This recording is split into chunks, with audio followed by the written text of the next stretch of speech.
Chapter 9. After Solomon finished building the temple and the royal palace and everything else that he had planned to build, the Lord God appeared to him again, as he had appeared at Gibeon.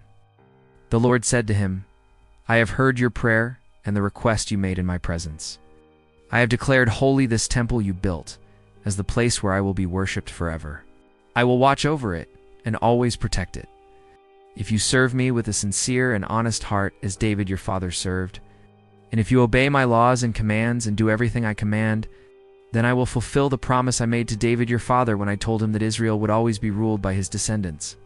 But if you or your descendants cease to follow me, if you disobey the laws and the commandments I have given you, and if you worship and serve other gods, then I will uproot Israel, my people, from the land I gave them. And I will also abandon this temple, which I set apart as the place where I should be worshipped. Then all peoples will despise and mock Israel. This temple will become a heap of ruins, and everyone who passes by it will be shocked and amazed. And they will ask, 'Why did God do this to this land and to this temple?' And the answer will be, 'It was because the Israelites abandoned the Lord their God, who brought their ancestors out of Egypt. They followed other gods and worshipped and served them. That is why the Lord brought all this disaster upon them.' Solomon took 20 years to build the temple and his palace. King Hiram of the city of Tyre had supplied him with all the cedar and pine wood and all the gold he needed for this work. After the works were completed, Solomon gave Hiram 20 cities in the region of Galilee. Hiram went to see them and did not like them. Then he said to Solomon, 'So these are the cities you gave me, brother?' Therefore, that region is called to this day Kabul. Hiram had sent Solomon more than 4,000 kilos of gold. King Solomon used forced laborers to build the temple and his own palace, to fill in the east side of the city and to build the walls of Jerusalem.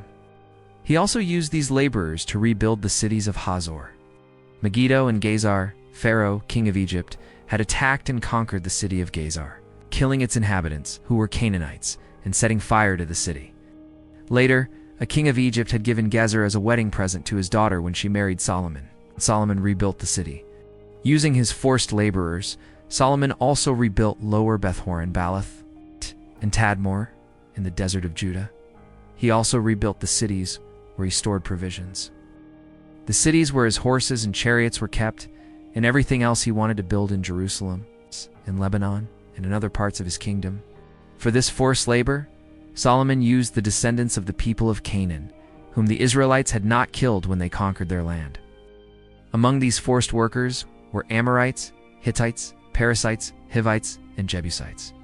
And their descendants remain slaves to this day. No Israelite was forced to work as a slave. The Israelites served as soldiers, officials, commanders, captains of chariots, and horsemen. 550 officials were in charge of the forced workers who were used in Solomon's various constructions. Solomon filled in the eastern side of the city after his wife, the daughter of the king of Egypt, moved from the city of David to the palace Solomon had built for her. 3 times a year, Solomon offered burnt sacrifices and peace offerings on the altar he had built for the Lord God. He also burned incense to the Lord, and so Solomon completed the construction of the temple. King Solomon also built a fleet of ships at Ezion-Geber, which is near Elath, on the Gulf of Aqaba, in the land of Edom.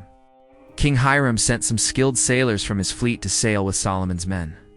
They went to the land of Ophir and brought back to Solomon more than 14,000 kilos of gold.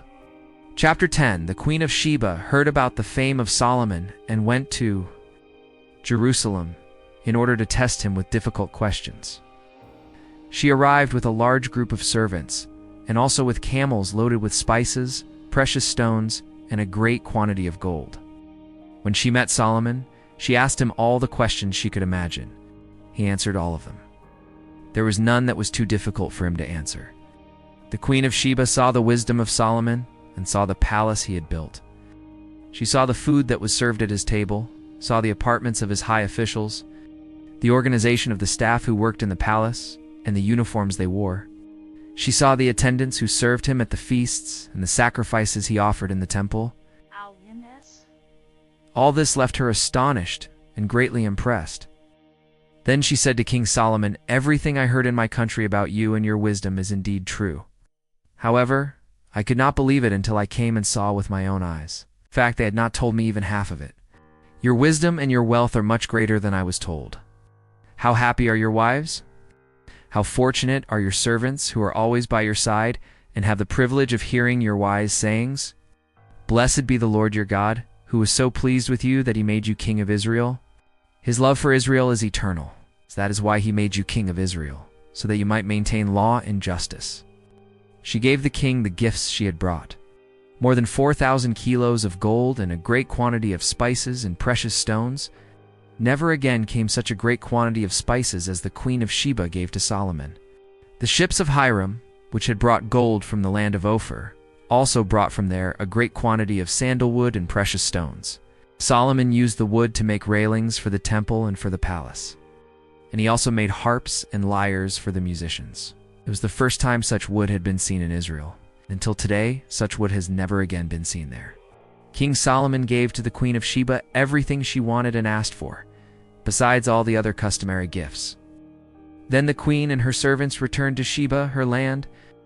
Every year King Solomon received about 23,000 kilos of gold besides the taxes paid by the merchants, the profits of trade, and the taxes paid by the Arab kings and the governors of the various districts of the country.